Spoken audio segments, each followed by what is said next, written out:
नमस्कार बेटा, कैसे हो सब लोग। देखना, कल अपने 11th क्लास के बारे में कुछ डिस्कस किया था मैथ सब्जेक्ट को लेकर, और आज एक बहुत बड़ी उम्मीद के साथ आपका अपना बड़ा भाई आपके सामने खड़ा है कि आप में से अधिकतर लोगों ने मैथ सब्जेक्ट को सिलेक्ट कर लिया है, और ये बात जान के मुझे बहुत खुशी हो रही है। कोई बात नहीं बेटा, आपकी उस उम्मीद पर मैं खरा उतरूँगा जिस उम्मीद के साथ में आपने मैथ सब्जेक्ट को लिया है। कहीं कोई प्रॉब्लम नहीं आएगी, आपके रोम रोम में मैथ्स बोलेगी। ठीक है, जय गणित की। चलो अपने स्टार्ट करते हैं बेटा। ऐसे समझो, अपने बाबा को मना करके गणेश जी का नाम लेकर अपने एक उज्जवल भविष्य की नींव आज से शुरू करते हैं मैथ सब्जेक्ट के साथ, जिसका अपना फर्स्ट जो टॉपिक है वो है समूचे, सेट थ्योरी, समूचे सिद्धांत। पहली प्रश्नावली है अपनी ये एनसीईआरटी बुक। चलो इस टॉपिक को अपन ध्यान से समझते हैं। देखना, समूचे नाम सुना है बेटा? नहीं सुना कभी, और सुना हो तो समझना सेट, जिसको इंग्लिश में बोलते हैं सेट। आप इस चीज को दिमाग में सोचो, सेट सुना है क्या वर्ड कभी? सेट। इस टॉपिक से हटकर सोचो बेटा एक बार कि आपने सुना है क्या ये शब्द सेट। देखो, आप सब घर पे हैं लगभग लोग, और आपके घर पे कर्सी होती है और वहां सब लाइन लगाते हैं। आपके पापा जी या आप खुद लोग सिर्फ सिंगल एक पाइप लेके जा रहे हो, और आपसे किसी ने पूछ लिया कि भाई क्या लेके जा रहा है, तो आप कहोगे पाइप लेके जा रहा हूं यार। लेकिन उसी जगह आपके पास 10-12 पाइप हो और फिर आप लेके जा रहे हो, तो अगला बंदा भी क्या कहेगा कि आज पाइपों का सेट कहाँ लेके जा रहा है, पाइपों का सेट कहाँ लेके जा रहा है। तो बताओ उसने सेट कब बोला उनको? कि जब उसके पास एक से ज़्यादा पाइप थी। ऐसे देखो, एक फॉर एग्जाम्पल, आप मार्केट में गए बेटा और आपने एक कप खरीदा, सिंगल कप, तो आप दुकानदार से कहोगे भाई साहब ये कप कितने रुपए का है, इसकी प्राइस कितनी है। बट एक बॉक्स के अंदर 7-8 कप रखे हुए हैं, और फिर आप पूछते हो कि इनकी क्या रेट है, तो वो दुकानदार आपसे क्या कहेगा कि ये पूरा सेट इतने रुपए का है। तो इसका मतलब सेट यानी जहाँ एक से ज़्यादा वस्तुओं का कलेक्शन हो, संग्रह हो, इकट्ठी की गई हो, उनको बोलते हैं अपन सेट। देखना, सेट यानी समूचे, समूचे का मतलब होता है समूह है, ऐसे समझो आप। संग्रह है यानी इकट्ठा करना, और अपन मारवाड़ी में बोले तो बेड़ा करना। यानी समूचे क्या चीज़ है? समूचे कोई वस्तुओं का समूह है, संग्रह है, कलेक्शन है। अब वो कैसी वस्तुओं का संग्रह है ये समझना अपने को, है ना। किसका संग्रह है समूचे, यानी अपन किन को एक जगह इकट्ठा कर लें ताकि अपन उनको समूचे बोल दें। बेटा ध्यान से समझना इसकी परिभाषा।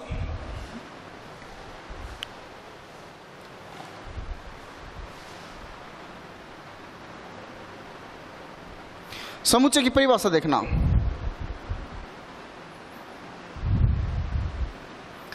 वस्तुओं का सुपरिभाषित संग्रह है।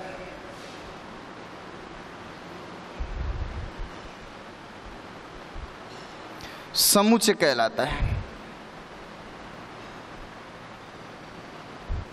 A well defined collection of objects, we call it set। कि वस्तुओं का सुपरिभाषित संग्रह समुच्चय कहलाता है। इस परिभाषा के एक एक शब्द को मैं ध्यान से समझाऊंगा, आप मेरे साथ जुड़े रहना। देखना ध्यान से। सबसे पहले अपन ले रहे हैं वस्तुएं।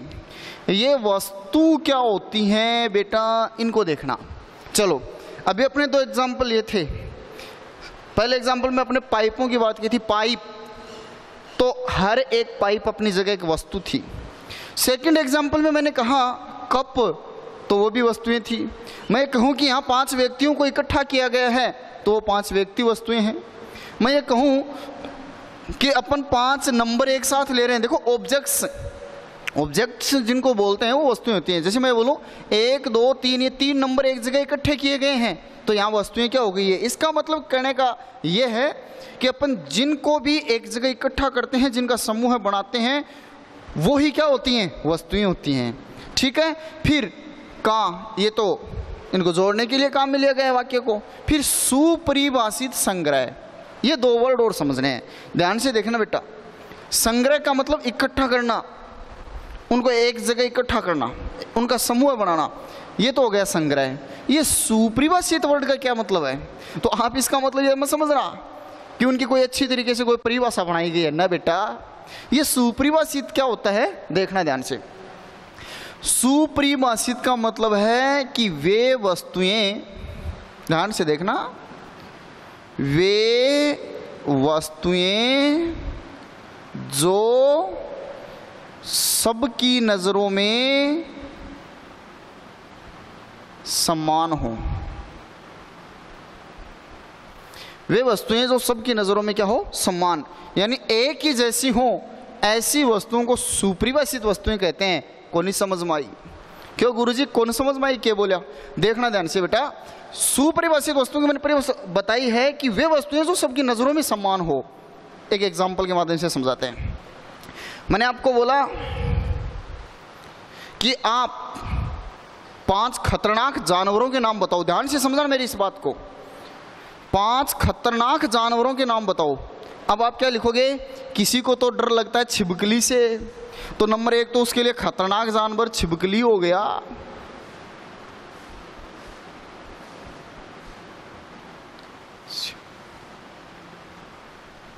पहला जो खतरनाक जानवर है उसके लिए वो क्या हो गया? छिपकली। ले भाई, ये है मेरे लिए तो सबसे खतरनाक जानवर, है ना। जो लड़की होती है खासकर, उसको तो दिखते ही बस चिल्लाने लग जाती हैं। और कई क्या लिखेंगे? कई लिख देंगे जैसे बिल्ली है ना, शेर है, ऐसे लिख देंगे। अब सपोज करो आप अपने घर से निकलते हो और आपके घर के नजदीक में धूड़ाराम जी का घर है और उन्होंने कुत्ता पाला रखा है बेटा, और वो बहुत खतरनाक है। आप जो ही घर से निकलते हो आप उससे डरते हो, तो बताओ आपके लिए वो खतरनाक जानवर हुआ या नहीं हुआ? हो गया ना। इसका मतलब धूड़ाराम जी का कुत्ता। लेकिन मेरी बात सुनो बेटा, आप अगर छिपकली से डर रहे हो तो क्या जरूरी है सब लोग इस छिपकली से डरे? जरूरी नहीं है ना। तो इसका मतलब आप जिससे डरे हो क्या वो सबके लिए खतरनाक जानवर है? नहीं है। धूड़ाराम जी के कुत्ते से आप डर रहे हो लेकिन उनके घर वाले थोड़ी डर रहे हैं ना ना। तो इसका मतलब ये भी एक सबके लिए खतरनाक जानवर नहीं हुआ आपको छोड़कर। तो ऐसी वस्तुएं होनी चाहिए जो सबके लिए सम्मान हो, सबकी नजरों में सम्मान हो, उनको अपन बोलते हैं सुपरिभाषित वस्तुएं। तो क्या ये खतरनाक बिल्ली, कुत्ता, ये छिपकली, क्या ये खतरनाक जानवर हुए? ना। तो बताओ फिर सुपरिभाषित वस्तुओं का एग्जाम्पल अपने जो लिए कुछ समझ में आया? चलो फिर और लेते हैं एक एग्जाम्पल। मैंने आपको ये कहा कि आप 5 प्रसिद्ध कवियों के नाम बताओ। अब ये कहीं उल्लेखनीय बात नहीं है कि भाई यही 5 कवि हैं जो प्रसिद्ध हैं। कवि हो गया तो प्रसिद्ध है अपनी अपनी जगह। आप बस ये डिपेंड करता है आपके ऊपर कि आप किसको ज़्यादा इंपॉर्टेंस देते हो और किसको नहीं देते। तो बेटा देखो, आपको बोला गया कि आप 5 प्रसिद्ध कवियों के नाम लिखो, तो आपने सबसे पहले नाम लिख दिया कबीर जी, फिर लिख दिया साहब कालिदास। बोले गुरुजी थनकाएं बेरो मान यही पसंद ही। मैं तो बेटा उदाहरण दे रहा हूँ, गणित में मानवा को काम खूब चला है इसलिए मान रहे हूँ, है ना। कबीर, कालिदास, तुलसीदास, सूरदास, ऐसे आपने 5 कवियों के नाम लिख लिए। लेकिन मेरी बात सुनो, आपको कबीर जी के 2 बहुत अच्छे लगते हैं, एक ऐसा बंदा है जिसको ये नाम ही अच्छा नहीं लगता। तो आपकी नज़र में कबीर जी बहुत अच्छे कवि हैं, लेकिन क्या उसकी नज़र में भी हैं? नहीं है, नहीं है। तो क्या ये सबकी नज़रों में समान हो गया? नहीं हुआ। तो फिर ये सुपरिभाषित वस्तुएं नहीं हैं। क्लियर? तो मेरी बात सुना, सुपरिभाषित वस्तुएं कौन सी हुई? कि वे वस्तुएं जो सबकी नजरों में समान हो, सुपरिभाषित वस्तुएं कहलाएंगी। फिर नेक्स्ट एग्जांपल और देखना। आपकी क्लास में 50 स्टूडेंट हैं, उन सबको अलग अलग बैठा दिया, एक रजिस्टर दे दिया बेटा, और ये बोला गया सबको कि आप अंग्रेजी वर्णमाला के कोई 5 अक्षर लिखो। अंग्रेजी वर्णमाला के कोई 5 अक्षर लिखो। मेरी बात को ध्यान से सुनना। सबको अलग अलग बैठा दिया, टीचर बीच में खड़ा होकर उसने बोल दिया कि अंग्रेजी वर्णमाला के कोई भी 5 अक्षर लिखो। सबने लिख लिया साहब, रजिस्टर बंद करके रख दिया। अब बताओ, किसी भी स्टूडेंट को खड़ा करके पूछा जाए कि बता उस स्टूडेंट ने क्या लिखा, क्या वो बता सकता है क्या लिखा? नहीं बता सकता, क्योंकि उसके जिम में आया, उसकी जो इच्छा हुई वो 5 अक्षर उसने लिख दिए। तो इसका मतलब उसने क्या लिखा वो सबकी नजरों में समान नहीं है। लेकिन उसी जगह अगर वो टीचर आपसे ये कहे कि आप अंग्रेजी वर्णमाला के स्वर लिखो, स्वर, उस सिचुएशन में आप कौन से 5 अक्षर लिखोगे? ए ई आई ओ यू। अब साहब सबका रजिस्टर बंद करवा दें और अब चाहे किसी से भी पूछ लें कि साहब मैंने इनसे अंग्रेजी वर्णमाला के स्वर लिखवाए हैं, बताओ इन्होंने कौन से 5 अक्षर लिखे हैं, तो सब के सब यही बोल के बताएंगे। इसका मतलब ये 5 अक्षर यानी स्वर कौन से होते हैं ये सबको पता है, सबकी नजर में समान है कि स्वर यही होते हैं। ठीक है, तो ऐसी वस्तुएं सुपरिभाषित वस्तुएं होंगी। एक मैं आपको ये कहूं कि प्रथम 5 प्राकृत संख्याओं के बारे में बताओ। पहली 5 प्राकृत संख्या बेटा, पहली 5 प्राकृत संख्याएं 1 2 3 4 5 ही होती हैं। देखना प्राकृत संख्याएं, प्राकृत संख्या, प्राकृत संख्याओं को इंग्लिश में बोलते हैं नेचुरल नंबर।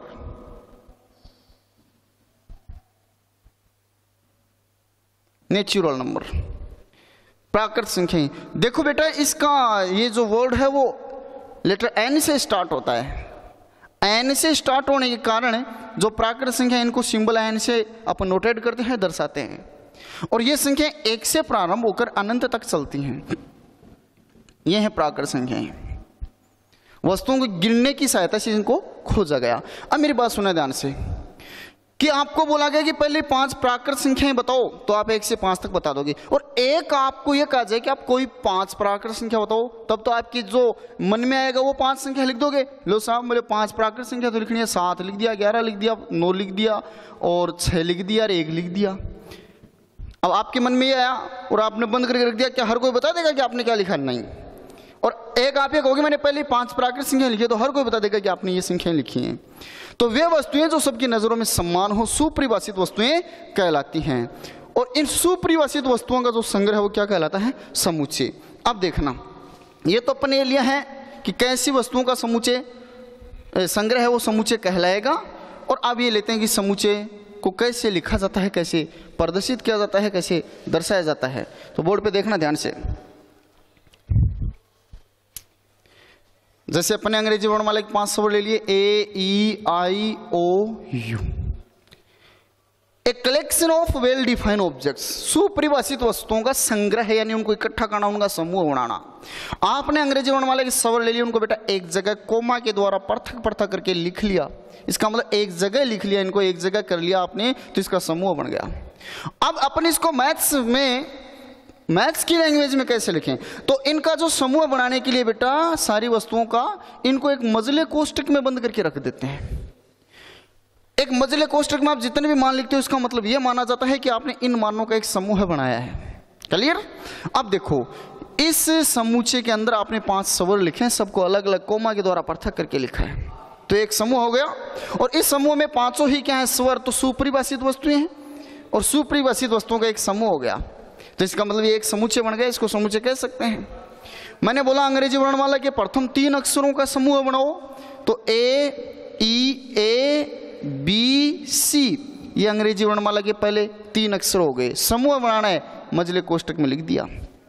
ठीक है बेटा, ये समुच्चय हो गया। अब बात ये आती है कि देखो एक तो मैं कहूँ ये समुच्चय हो गया, ये हो गया।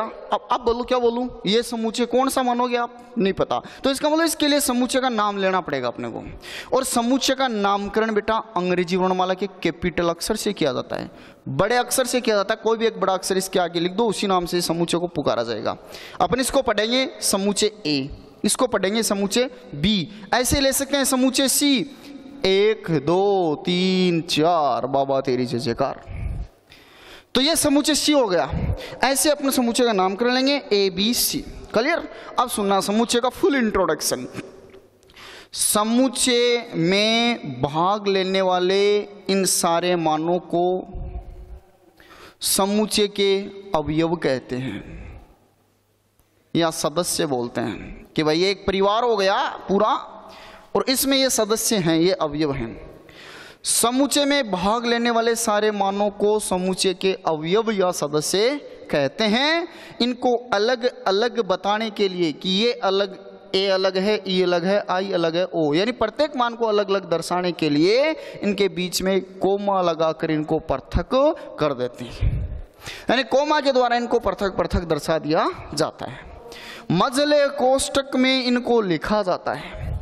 समूचे का नामकरण अंग्रेजी वर्णमाला के बड़े अक्षर से किया जाता है। समूचे का नाम अंग्रेजी वर्णमाला के बड़े अक्षर से लिखा जाता है, लेकिन अगर अंग्रेजी वर्णमाला के अक्षरों को समूचे के अंदर अवयव के रूप में लिख रहे हैं तब इनको स्मॉल लेटर में लिखा जाएगा।